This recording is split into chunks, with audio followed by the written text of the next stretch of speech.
L'atome.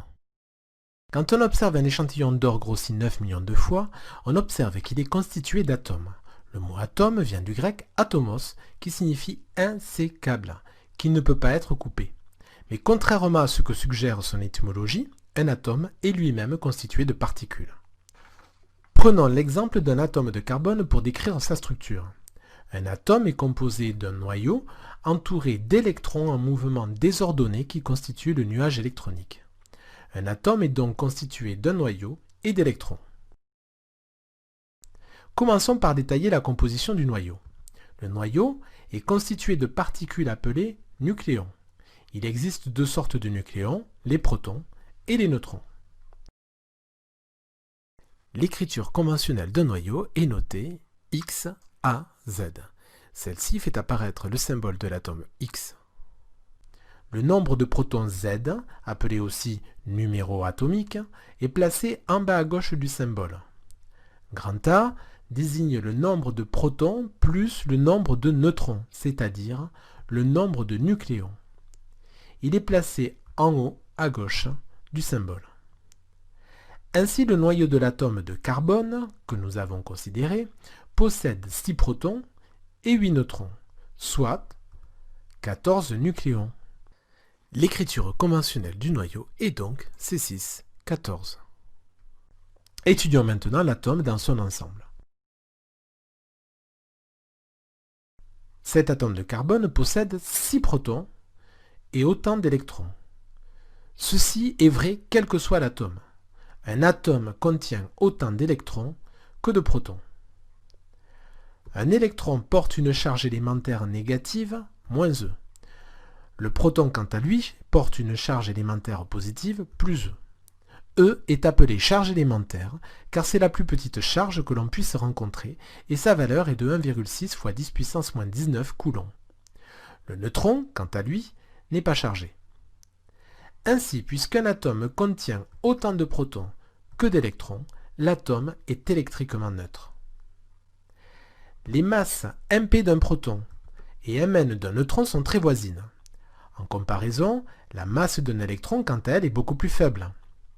On peut donc considérer que la masse d'un atome est environ égale à celle de son noyau. Elle se calculera donc en multipliant le nombre de nucléons, grand A, par la masse d'un nucléon. Enfin, la dimension du noyau est environ 100 000 fois plus petite que celle de l'atome. Ainsi, si un noyau avait la dimension d'une tête d'épingle, l'atome aurait un diamètre de 100 mètres, soit la longueur d'un terrain de football. L'atome est donc essentiellement composé de vide. On parle de structure lacunaire de l'atome. Retenons donc que l'atome est constitué d'un noyau, dont l'écriture conventionnelle est XAZ, et d'un nuage électronique. Le nuage électronique est constitué de Z électrons, et le noyau est constitué de Z protons et A-Z neutrons, soit A nucléons. Les neutrons ne sont pas chargés, les électrons portent une charge élémentaire négative moins E, les protons portent une charge élémentaire positive plus E, l'atome est donc électriquement neutre. La masse du proton est à peu près égale à celle du neutron, ainsi la masse du noyau est égale à grand A fois la masse d'un nucléon. Quant à la masse d'un électron, elle est négligeable devant celle d'un nucléon. Ainsi, la masse d'un atome est à peu près égale à celle d'un noyau.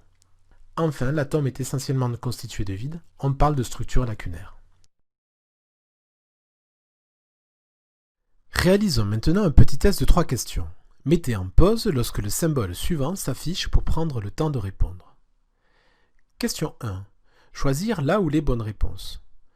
Le noyau de l'atome d'azote, dont l'écriture conventionnelle est N715, contient 15 nucléons, 7 neutrons et 8 protons, 7 protons et 8 neutrons. Dans l'écriture conventionnelle, le nombre 7 correspond au nombre de protons et le nombre 15 correspond au nombre de nucléons. La réponse A est donc correcte. De plus, le nombre de nucléons moins le nombre de protons nous donne le nombre de neutrons, soit 8 neutrons. La réponse C est donc également correcte. Question 2. Choisir la bonne réponse. Le rayon d'un atome est environ 10 puissance 5 fois plus grand que celui du noyau. Le rayon de l'atome de magnésium est de 1,5 fois 10 puissance moins 10 mètres. Son noyau a un rayon de 1,5 fois 10 puissance moins 5 mètres, 1,5 fois 10 puissance moins 15 mètres, ou bien 1,5 fois 10 puissance moins 20 mètres. Le rayon du noyau est 10 puissance 5 fois plus petit que celui de l'atome. Il est donc égal à 1,5 fois 10 puissance moins 10 mètres divisé par 10 puissance 5, soit 1,5 fois 10 puissance moins 15 mètres. La bonne réponse est donc la réponse B. Question 3. Choisir la bonne réponse. La masse d'un atome de carbone, dont le noyau a pour écriture conventionnelle C613, est environ égale à 13 fois la masse d'un nucléon, 6 fois la masse d'un proton, 13 fois la masse d'un électron. La masse d'un atome est égale à la masse du noyau plus celle des électrons. Or, on a vu que la masse des électrons était négligeable devant celle du noyau. Donc la masse de l'atome est à peu près égale à celle du noyau.